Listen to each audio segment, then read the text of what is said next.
Alright, peace. How you doing?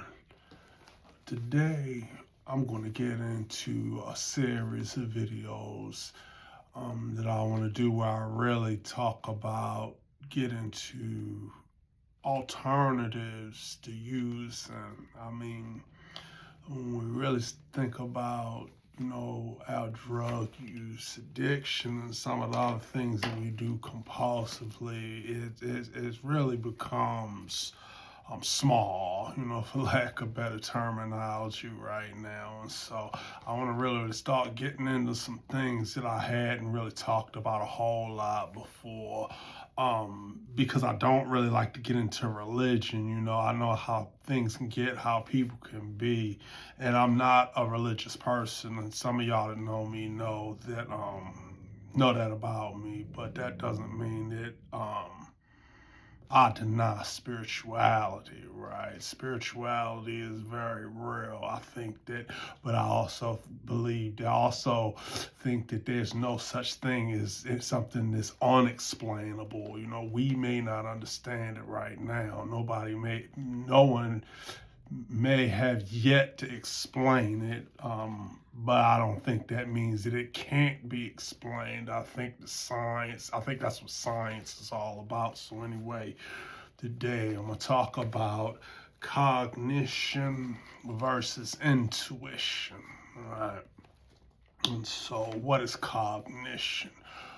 Cognition is processes of the brain, and as a matter of fact, that's why I got my computer out here. And I want to read you an official definition, right? But the word recognize comes from cognition. And I'm asking, this is an AI system. Came along with my computer. I forget this one's name. It ain't Siri or whatever. But anyway, so cognition is a broad term, but at its core, it refers to the mental processes your brain uses to understand the world and react within it. It's everything involved in thinking. So, this is basically concrete stuff, right? When we start talking about cognition, we start talking about the things that make sense, physics, the physical world, how we do things. A lot of times when we start talking about how we do things, how we make it in this world, how we get things to happen, how to manage our lives, we talking about cognition. And we talking about those things. However, as I'm prove to you, there's more to life than just cognition. It's easy to understand the cognitive processes that go on in the mind and the brain or whatever. But on the flip side of that, we got some of the things that's harder to explain, things that happen and we really don't understand that. So again, just like I gave you an official definition of cognition, we're going to get an official definition of intuition, all right? And let's see what AI got to tell us. So intuition is one of those ideas everyone feels, but few people define clearly. Here's a way to make sense of it without mystifying it. That's what we need, right? So what intuition actually is. Intuition is the mind's ability to reach a conclusion quickly without conscious reasoning, right? It's the sense of I just know that comes before you can explain why you know. It's not magic, it's your brain noticing patterns you didn't consciously register, drawn on past experiences, using emotional signals as data, making rapid predictions based on incomplete information.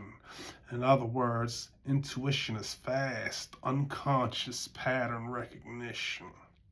And there's a lot of other things too, the list goes on. There's a whole lot on here. But some examples of intuition, I'm pretty sure most of you can relate to that.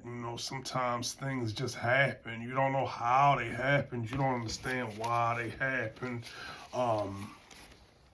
but they just did. You may have known something. You may have known that your phone was going to ring and somebody was going to call you the second before the phone rings, or you knew something was going to happen. I'll tell you a really good story.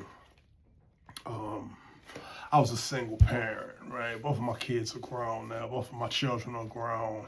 But I was a single parent. I raised one of them by myself. And this funny thing used to happen with him that it happened so much that I chalked it up. I began to just chalk it up, even though at the time I didn't really understand what intuition was, right?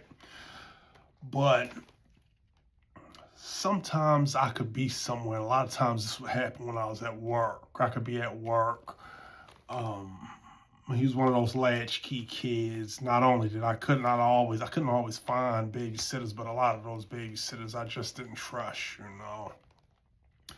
But and so I taught him early on, you know, how to, you know, take care of himself, how to make sure he was all right, even, you know, if he needed to fix himself something to eat, all the kinds of things that, you know, he needed to do in order to take care of himself. And I would leave him alone while I was at work. Well, anyway, it got to the point where this was normal. And at first, like, it took me a few times for me to get it. But sometimes, man, I would just begin to have these jovial thoughts about my son, right? Not just all of a sudden out of the clear blue sky, it would just hit me. I'd be thinking, man, you know, that's a cool dude, man. And I would always, and it would be such a strong feeling that it would make me want to buy him something. I'd be thinking, man, well, when I get off, man, I'm going to go to GameStop and get him this video game he's been wanting, or I'm going to go to Foot Locker, I'm going to cop him this pair of sneakers or something, you know, a few outfits or something. A lot of times I would do that. And every time, without fail, when I would get home, he was doing something he shouldn't have been doing. And I mean, it would happen so much to the point to where I would have that feeling and I would know what it was. Oh, he must be doing something. Let me go check on him. It's crazy. I mean, if any of you are parents, man, if you're a parent, you know what I'm talking about. You can have this feeling when it comes to your children, you know, when you're in tune with them. Some scientists, I read up on that, some scientists, neuroscientists say that that's actually evolutionary, right? And if you know what evolutionary means, it's basically we developed, there's a lot of things that humans developed in order so that we could survive. You know what I mean? And so intuition as a revolution, as an evolutionary thing, in that sense, you know, a lot of them would say, well, of course, parents developed this intuition, this extra sense to be able to take care of the children better. But that's cognitive. That's the cognitive explanation, as saying that basically intuition comes from the brain. You know, that's what cognition does, you know, because cognition is rational and cognition has to deal with the left side of the brain, right? And what cognition is this rational, it's thinking, it's everything that makes sense. And so that when we have intuition, we have intuitive thoughts, cognition explains it away. Right, just like these scientists are saying, well, you know, that just might be an evolutionary thing. I mean, how in the world I could know what my son was doing 8 miles away from me? I'm at work and he's at home. I don't know, but, you know, somehow, you know, we want to believe or we want to think or we try to explain it away by saying, okay, well, this is just the brain doing something that we're yet to understand. But again, that's just what cognition does. Cognition explains away intuition. I personally think that intuition goes a whole lot deeper. As a matter of fact, I'm convinced that intuition goes a whole lot deeper and goes a whole lot further than that, in which I'm going to attempt to explain. So intuition shows and proves oneness. Intuition shows and proves that we're all a part of this universe. You know, we're all combined, we're all together, and we all have roles, and we all have things, we all have a purpose in this thing here. But the more we try to separate, you see, that's what we hear. If you notice in a lot of religious texts, a lot of people talk about how we're put here to be fruitful and multiply, right? That's the basis of it. That's the basis of our existence, to be fruitful and multiply. But the opposite of that is when we begin to separate, we begin to divide, we begin to subtract. And this is always the beginning of suffering. This is always the beginning of discourse. This is when you begin to go wrong. And so when we start talking about how to live without reaching outside ourselves to fix internal issues, right? How to stay away from these substances, these addictions, and how to follow, how to step into that which we supposed to be in our purpose. Is when we really begin to get it. Is really when we begin to, you know, align with this thing, with this oneness, and we understand. And intuition is where I'm going to get to, but intuition is a big part of it. And so, why is it important? So, examples of how intuition serves you. I know with me, when it comes down to certain things, like say for instance, I'm really good at cards. I'm really good at cards, man. I learned how to play cards. I really got into playing cards the first time I was incarcerated. And you know, whatever it is, casinos, spades, 7 card, it's like I can pretty much predict just by looking at my opponent what he's going to play, what he's going to do. I'm like that with a few games. A lot of us are, right? Some of the best people that play games is because they can actually see what's going to happen beforehand. Like I said, as a single parent, that intuition, it would just strike me. You know what I'm saying? It helped out a lot of situations, man. I mean, there was a few times when if I hadn't come through in the nick of time, you know, he could have hurt himself. Things like that. But also, too, when it comes to life, man, when we look at certain people, it seems like certain people just have it all together. You know, it's like they just fall right in line with what they're supposed to do. They're doing jobs that they love. They have good relationships. You know, they have good relationships with their families. They have good romantic relationships. It seems like life just works out for them. But then on the flip side, some of us just seem to keep making mistake after mistake after mistake. And then you hear somebody may say something like, oh, well, you try too hard. Well, see, cognition will tell us there's no such thing as trying too hard, right? You got to work hard and you got to have everything right. And you got to do, as the way some people, it seems like it's almost effortless. Well, I think there's a certain knowing without really knowing within that, you know. They don't try very hard, but things just seem to fall in place for them. I think that's about falling in line with your purpose. And that's where intuition becomes, you know, vital to that. And so intuition gets blocked, right? Because first of all, we talk about how cognition explains intuition away. Well, another thing that we go through and other things that happen, see, many of us have issues with stress. They talk about it all the time. There's a lot of good books on that. that'll educate you and help you understand stress, and that it's not so much that stress is what's killing us. It's the misunderstanding. It's the thinking that stress, that you're not supposed to experience it, um, is what's killing us, right? But a lot of us experience these stressful situations, and because we have parts of the brain, many times functions of the brain doesn't differentiate between stressors. You know what I'm saying? Like, people have heart attacks, just basic life going on. Well, what's happening is a lot of times when we get into these situations and that the brain doesn't differentiate between stressors or between situations, a person can have the same stress response from an eviction notice, or from a Dear John letter, or from, something has going on with one of their children, or a car accident, or losing a job, or something like that.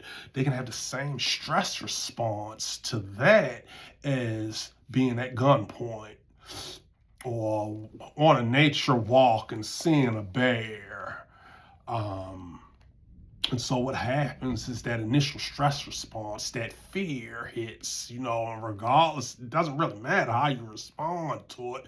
You may feel like running, you may feel like fighting, you might want to go lay down and pull the covers over your head. It's still that same stress response, right? The same initial stress, or that feeling, right? And because a lot of us are chemically imbalanced, and we don't understand how to deal with that rise in cortisol, especially when it's sudden, and we get extra cortisol. It affects us in different ways, and many times it affects us. It affects our decision making. It affects how we respond to these things, but it also affects our health. And so that's when we start talking about heart attacks. So that's when we start talking about these different diseases that affect some of us disproportionately, like heart disease and, all of these different kinds of things. But for the most part, what it does is when we experience these stressors, is it changes the way we think. You have what's called a autonomic nervous system with two sides. You got the sympathetic side and you got the parasympathetic side. And so what happens, what's going on here, is that when the autonomic nervous system's job is to keep you regulated, right? It's so that when you do hit one of these stressors, it doesn't just it doesn't overwhelm you, right? And so when you get that initial stress response, the sympathetic side of the autonomic nervous system's job is to shoot cortisol up. Because it could be a situation, where you need to do something to save your life. Like if you were walking through the forest and you saw a bear, you need to act quickly. Okay, so the sympathetic nervous system is going to shoot that cortisol up. But the thing about it is, we're not designed to be on alert all the time like that. We're not designed to walk around with all that high cortisol, and that's why we have stress-related illnesses. And so in comes the parasympathetic side. Now, what that does is that brings that cortisol level down, right? But many of us think that you're just supposed to be ready all the time. You're supposed to be on guard all the time, right? And so because of this, and because we take stress like that, and because we think that's just the way things are supposed to be, we walk around with all this stress. Now, when we're stressed out, we thinking with the cognitive brain, because this is about what's going on. This is about what's actual. This ain't about, what may the mysticism and all of that kind of stuff. This ain't about the intuitive side of life. This is about danger, right? And so these are the things that block intuition. And of course, you're stressed out. You're dealing with these kinds of things. You're dealing with these kinds of emotions that cognitive brain is going to explain any kind of intuitive thoughts you might be having away. But then also too, you have situations. You ever heard of situations where, they say God gave a person say God gave them strength. Sometimes we black out, and so you have that too. You have things of that nature too. But a lot of times when we stressed out, man, and we just thinking and we overthinking and we're trying to do we're trying to make things happen for ourselves, but we don't realize that we add more stress to the situation, making the situation harder. And so, how to deal with that?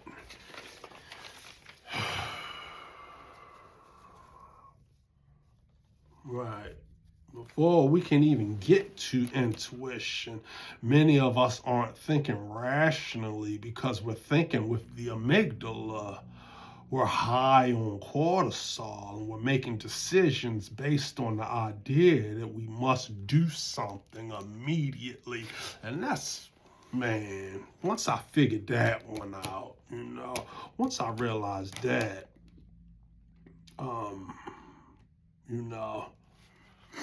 and people would tell me sometimes, I can remember there's been people in my life, especially when I was younger, that would tell me there ain't never nothing that important. You don't never gotta do nothing that bad or good one. You don't never need to be mad.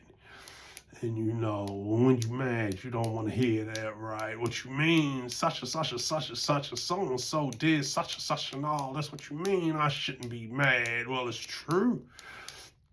You don't ever need to be mad. I mean, of course, you're going to feel these emotions, but you don't need to hold on to them, because when you're in that moment and that cortisol is high like that, you're reacting with the sympathetic side of the autonomic nervous system.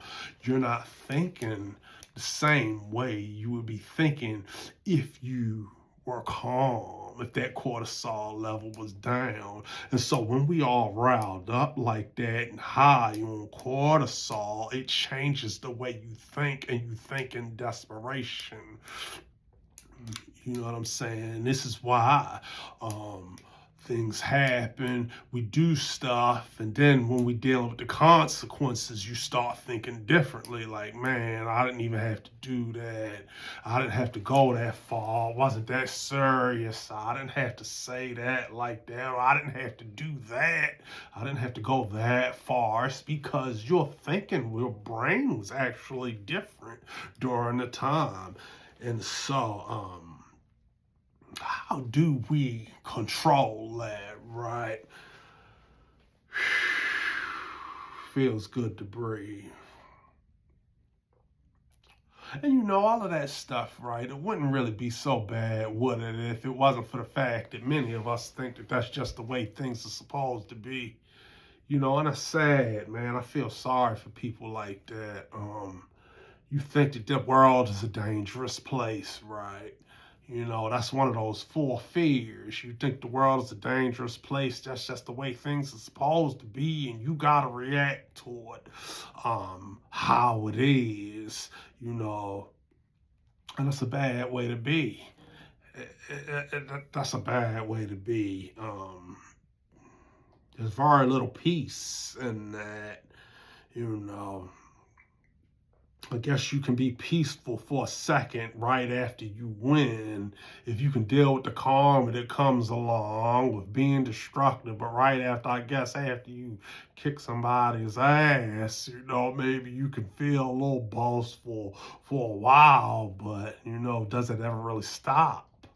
Does the drama ever really stop? When you induce yourself into that kind of lifestyle and that type of thinking, does it ever really stop? So I say that there's really not much peace in that. And so how do we deal with that, right?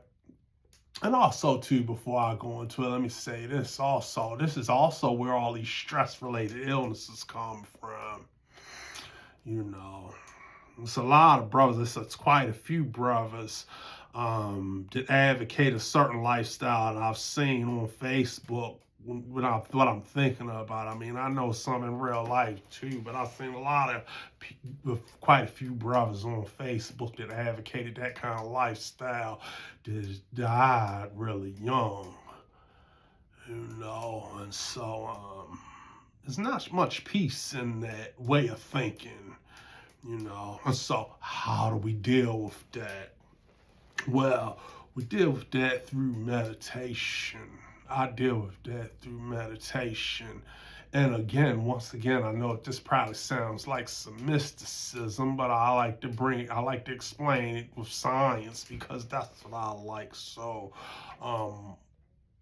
meditation is not like a mystical, magical cure. What you're doing when you meditate is you are training your endocrinology. You training those processes that exist. You're training that autonomic nervous system. I just talked about you got two sides, the sympathetic and the parasympathetic side. You got the sympathetic side that shoots that cortisol up. And you got the parasympathetic that brings it down. Well, through breathing, through that deep breathing, but also too, as I realize it's hard for a lot of people to meditate because they say that they just can't focus, right? Well, I know I'm supposed to think about my breathing, but I keep getting sidetracked. I keep getting lost on other things, and I keep thinking about other stuff. It's hard for me to concentrate.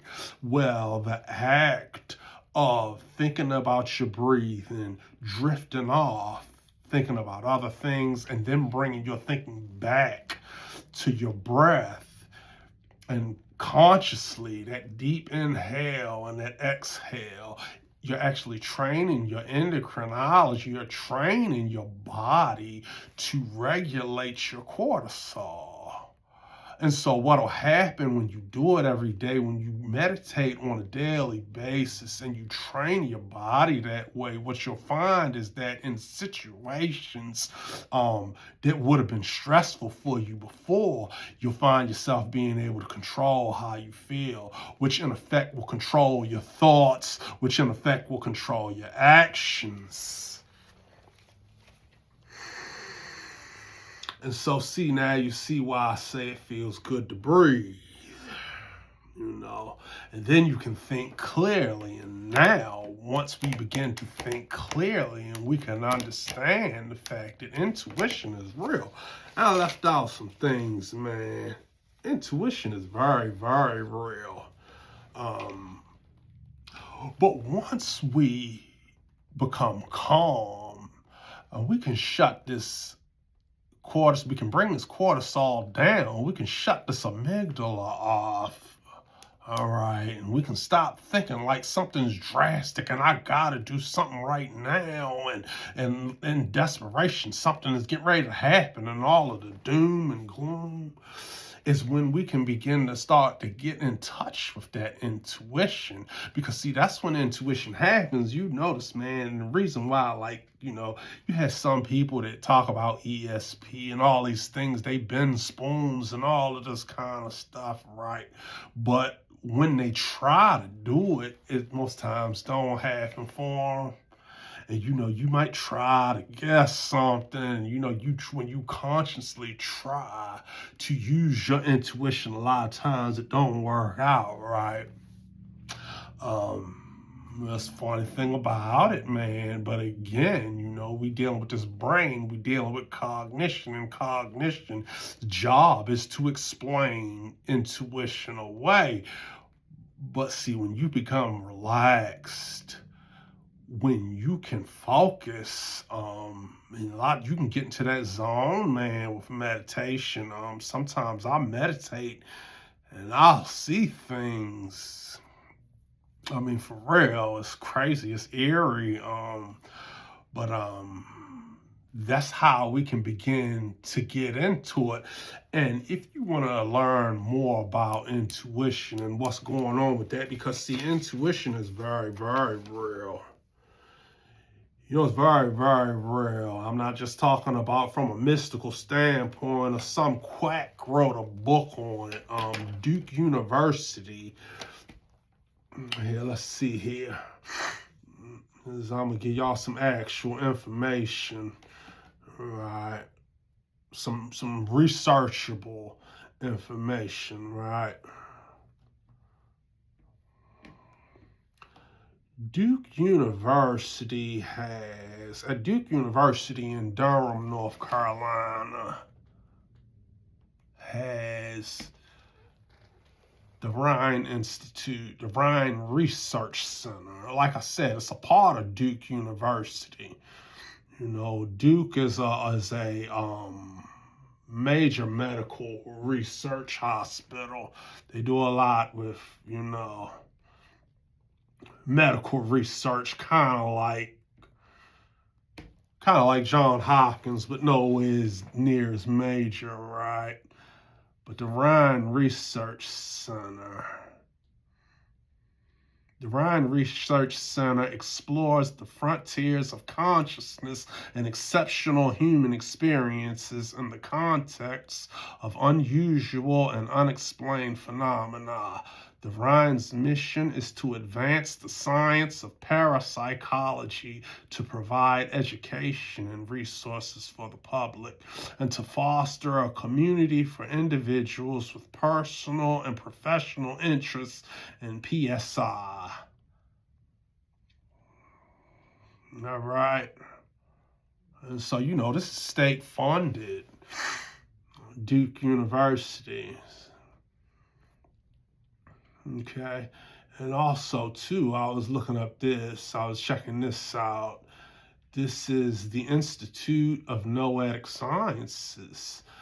The Institute of Noetic Sciences is a nonprofit research and educational organization dedicated to exploring consciousness, human potential, and the interconnected nature of reality through scientific inquiry and personal experience. Okay, so intuition is very, very real.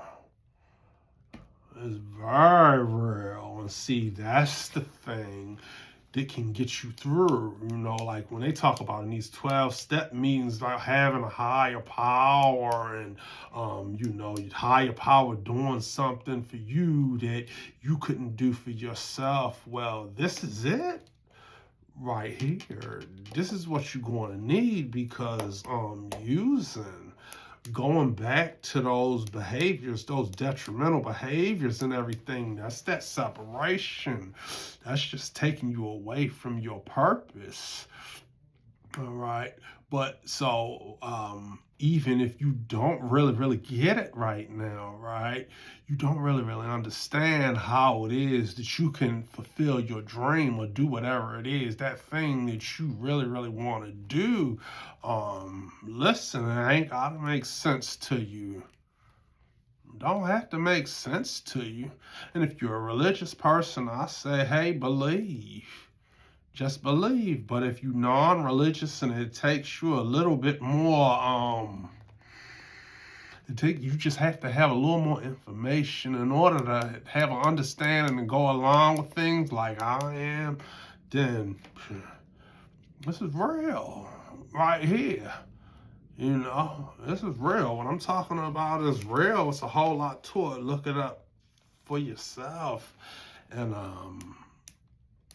but the main thing is not being stressed out, not getting caught up on these bad ideas that work for somebody else, these bad ideas that's working against you, and these stressors making you think with the amygdala like you gotta work, you got to do something right now, and it's in desperation, because when we start thinking like that, most of the time it leads us back. Those of us dealing with, you know, chemical dependency, addiction, those are the kind of things that lead us back time and again to using, right? So, listen, everybody got a purpose, man. It's about oneness. You know, we all can make it. For real, man. So, that's it. And I'll be back again. We're going to talk a little bit more about things like this, man. But I appreciate you listening to me. And I appreciate the support from everybody who be checking out 10 Points of Recovery. I'm going to get on out of here. Oneness.